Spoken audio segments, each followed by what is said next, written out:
Greetings, loved ones. Everybody gets stressed out once in a while. At any time, a member of any family may worry about staying safe or getting very sick. But when bad things happen, such as a trauma event, some family members may become very upset and show signs of traumatic stress. A trauma is a scary, dangerous, or violent event that can happen to any or all members of a family. Help us get these messages out. Please subscribe to our channel, follow us on Facebook, Instagram, and Twitter. Hit that like button and the notification bell, and please share these messages with others. You could save a life. So today we're going to discuss trauma in your family. What is trauma? Some types of trauma that families go through are accidents or injuries, serious illness, house fires, crimes, community violence, school violence. We see this a lot. Sudden loss of a loved one, violence within the family, abuse, neglect, homelessness, natural disasters, acts of terrorism, living in or escaping a war zone, combat injuries, or death of a family member. And all of these things cause traumatic stress. So what is traumatic stress?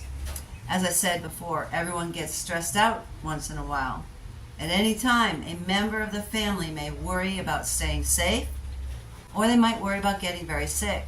But when bad things happen, such as a trauma event, some family members may become upset and show signs of traumatic stress. They may feel numb or shock. They may avoid people and places that remind them of the event.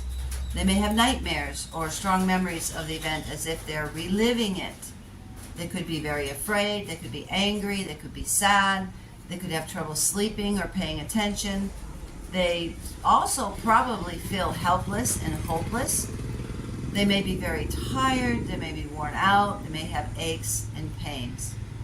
A mother who experienced domestic violence said, "Sitting around worrying about what happens makes it worse." So how common is trauma? Unfortunately, trauma events happen very often. Some families have more than one trauma event, others do not. When there is trauma, at first people feel more shocked, upset, unable to cope. What are we going to do? When families have many traumas, they can find it hard to support each other or meet the needs of the children. So, we see all of these school shootings, we see the shootings in the churches, we see, you can't go to Walmart without being worried somebody may shoot up Walmart. These are traumatic events, and sometimes it's not a first-person event. Sometimes it's just from the news of the stuff happening around you. And so thinking of going to Walmart may cause stress on you. That's a traumatic stress if there was something that happened in your town or nearby, or you see it on the news. It's important that those of us who are Christians, that we have programs in the church in which we have trauma-based programs for healing, like Soul Care. That's an amazing book. Or like Emotionally Healthy Spirituality, where we can work on traumas in the church. It's not just psychologists and doctors that bring healing to this. This, like as I said, trauma can affect every member of the family. Their child is hit by a car on a corner, and that's a traumatic event. Is the child going to live? Is the child going to die? You're in the hospital and this stuff is happening. But every time you go by that corner, there's a boom, a trigger. That happened there.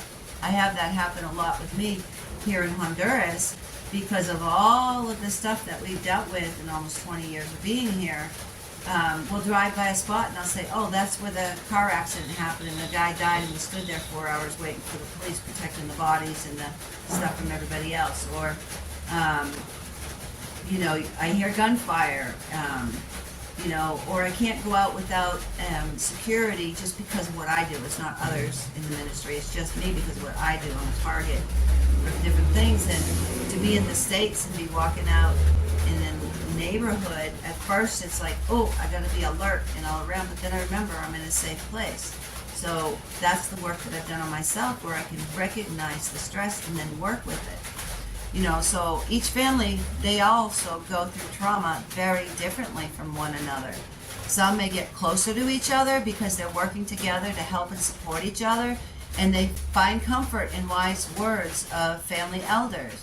But some families may not do as well as they did before. They might feel more alone, or be in shock or believe no one will be there for them. That's really important. As Christians in the churches, we need to make sure that those who are suffering know that we will be there for them.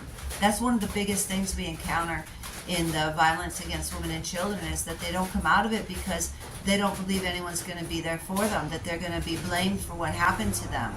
We need to be the heart, the hands, and the arms, and the shoulders of Christ for those who are suffering violence. They need to know that we will be there for them. They're not alone. You know, others, they may end up cutting ties with family members who hurt them.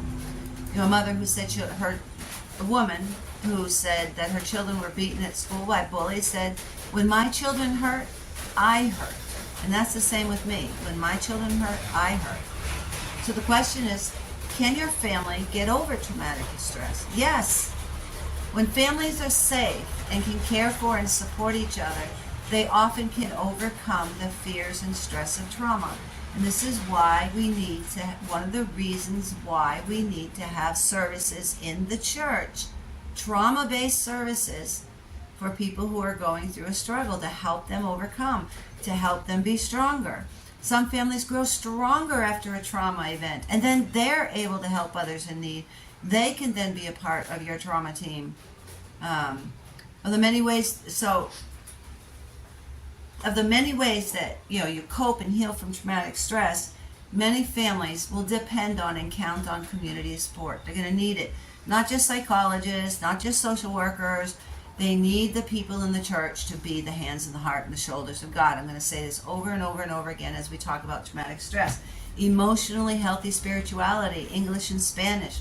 Soul care, English and Spanish. These are books that you can use for trauma-based program. There are other books I have specifically for domestic violence victims, but the church needs to be the answer to these things. Community support, spiritual beliefs. This is where the church comes in. Friends, another family. We need to be there for families having ongoing distress, crises, or trouble meeting their children's needs. Trauma treatment needs to be available to help the family seek safety, grow stronger, and heal. And if you need to know how to do it, just connect with me. Send me a message here. Look for me on Facebook, on our website. I think my email is in the description. Send me an email and we'll talk about it, and we'll see how you can do this in your church. That's what our ministry does. There was a grandmother raising grandchildren who were abused, and she says, you can't change the past, but you can do something with the present, and you can prepare for the future. That is what really kept me going. What an amazing grandmother. So there are things that families can do to cope with traumatic stress. So it's natural that you want to just put the past behind you and not think or talk about the bad things that happened. While each person in the family may behave differently, families can manage fear and stress and feel safer when they spend time together talking about their feelings. That's really important. We need to be talking about what we're thinking. If we keep everything bottled up inside, then the people around us don't know what we need. We need to be talking about it. And this is why trauma care in the church is so important. When they spend time together talking about their feelings and in trauma programs, they can return to everyday routines. They can respect family rules. They can honor family traditions.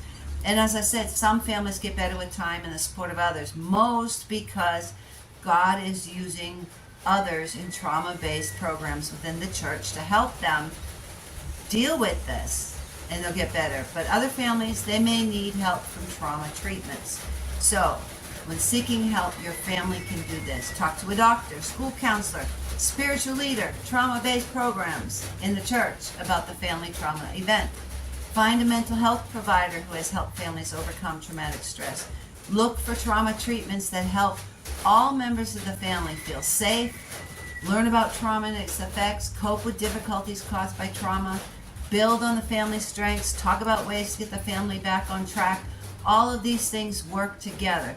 Community services, psychologists, social workers, the church, the people of God. A father who witnessed domestic violence as a child says it helps to talk about it versus keeping it bottled up. Micah 6:8 says, He has showed you, O man, what is good. And what does the Lord require of you? Key word, require. And the very first thing it says is, to do justice. That means caring for the vulnerable, living a life caring for the vulnerable. The second thing is to love mercy, walk humbly with your God.